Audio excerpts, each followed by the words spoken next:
Gauff turns cheers for Ela to her advantage. I was pretending it was my name. While most have struggled to tune out the noise that comes with playing against Alex Ela, Coco Gauff knows what to do with it. Gauff looked laser-focused throughout her 6-0, 6-2 drubbing of Ela in their Dubai Tennis Championships quarterfinal match early Friday, February 20th.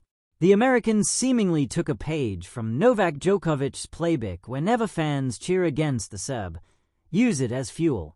And convince yourself that the opposing fans are rooting for you instead. Whenever you guys are cheering for Alex, I was pretending that it was my name, and I think it helped me a lot, said Gauff after the match at Center Court, which was filled by Ela supporters. If you can't beat them, you've got to join them.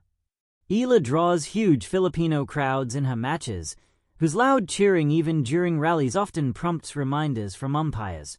But Gauff embraces this atmosphere. Thank you, guys, for coming out. I know you are mostly supporting Alex, but I have to say it is great to be on a crowded court, said Gauff. I played on this court for many years, and to see the stadium full means a lot. Gauff refused to be Ela's latest top 10 casualty, just 2 days after the 47th-ranked Filipina pulled off an upset against number 8 Jasmine Paolini in the second round. The two-time Grand Slam champion advanced to her 13th semifinal, but bowed out to 9th-ranked Elena Svitolina of Ukraine, 6-4, 6-7, 13, 6-4 early morning Saturday, February 21st, Manila time.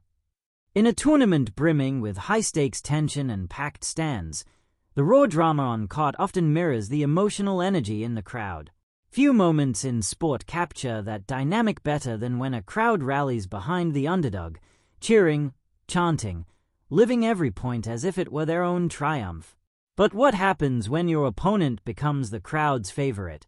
That was the intriguing scenario at the 2026 Dubai Duty-Free Tennis Championships quarterfinal. The usually calm center court atmosphere erupted with chants of "Let's go Alex" and "Alex, Alex," as fans vocally supported rising star Alex Ela, the Filipino sensation, whose passionate supporters had turned the crowd into something resembling a home court environment. Into that roar stepped the number 4 seed, Coco Gauff, a player whose mental resilience has often matched her athletic excellence. Rather than bristle at the crowd's noise, Gauff did something unexpected and remarkably insightful. She pretended the cheers were for her. Whenever you guys were cheering for Alex, I was pretending it was my name. Coco Gauff, after her dominant 6-0, 6-2 victory. That simple but powerful mental reframing didn't just disarm distraction, it turned potential adversity into fuel. The psychology of the crowd. Most athletes feel pressure when the audience is against them. The roar of opposing fans can unsettle serve rhythm, make focus harder, and weigh heavily on an athlete's emotions. But Gauff's approach flipped that challenge into an opportunity. In her own words, she adopted a mindset similar to one she had used at Roland Garros last year when she faced an enthusiastic crowd against her. This time, instead of resisting the noise, she welcomed it into her mental game. From a psychological perspective, what Gauff did was akin to cognitive reappraisal, a strategy where you reinterpret a potentially negative situation as a positive one. Instead of hearing "Let's go, Alex" as something distracting or hostile, she internally told herself, "That's applause from me." And with that twist of perception, what could have been pressure became energizing support. This kind of mental reframing is rare at the elite level, not because it's not effective, but because it takes self-confidence, discipline, and emotional intelligence to execute under the bright lights of a major tournament. Microphone grace in victory. After the match, rather than deflecting or criticizing the crowd, Gauff openly thanked them. And, more strikingly, thanked Ela for bringing a new demographic of fans to the sport. She acknowledged how unusual and vibrant the atmosphere was, how passionate Ela's supporters had been, and how great it feels to play on a packed court.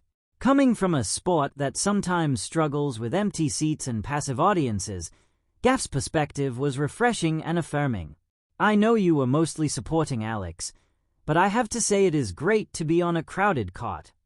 In a world where athletes often react defensively to adversity, that kind of sportsmanship, recognizing the positive impact of passionate fans regardless of whom they support, reflects maturity beyond mere tactical brilliance. Counterclockwise arrows turning rivals into advocates. What made this moment so compelling is that it wasn't simply about winning and losing. It was, in every sense, about growth. Ila's rise as a player isn't just measured by titles or rankings. It's reflected in the energy she brings to a venue. Her fans chant loudly enough that umpires sometimes remind them not to cheer during rallies, a testament to how engaged they are. That level of devotion, especially for one player in another nation's tournament, speaks to her growing influence on the sport. Gauff recognized that. Instead of feeling annoyed or threatened by the crowd, she embraced the spectacle. She saw in the noise not a personal challenge, but a sign of tennis' broader appeal, a new generation of fans energized by someone they support fiercely. By publicly commending Ila for energizing the stands and acknowledging the crowd's role in making the event memorable, Gauff turned a rival's strength into something that elevated the whole tour. Left-pointing magnifying glass, what this means for tennis. This exchange, a battle on court surrounded by cheers for the underdog, highlighted several key shifts in the modern tennis landscape. Heavy checkmark # the globalization of fan engagement. Fans are now mobilized online, travel internationally, and show up in droves to support rising stars. The sport isn't just played by global athletes anymore. It belongs to global communities. Ila's fans in Dubai exemplified that trend. Heavy checkmark # mental toughness is not just physical. Athletic excellence in tennis has always been about agility, strength, and technique. But today, how players manage their inner dialogue, how they respond to noise, pressure, and expectation, shapes outcomes as much as serve speed or court coverage.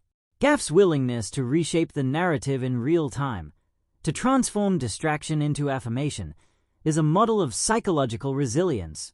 Heavy checkmark # sportsmanship still matters. In an era of hypercompetitive media and social followings, empathy and appreciation can get lost. What Gauff chose to highlight, a rival's contribution to fan engagement, reminds us that the sport thrives when players lift one another up, even when they compete fiercely. Bullseye beyond Dubai, a legacy moment. More than just a quirky quote, pretending it was my name represents a strategic philosophy. Flip disadvantage into advantage. Transform pressure into energy. Celebrate the spirit of competition, not just the scoreboard. For fans and players alike, moments like these are why tennis continues to captivate. It's not only the baseline battles or powerful serves that matter, it's the psychology, the crowd energy, the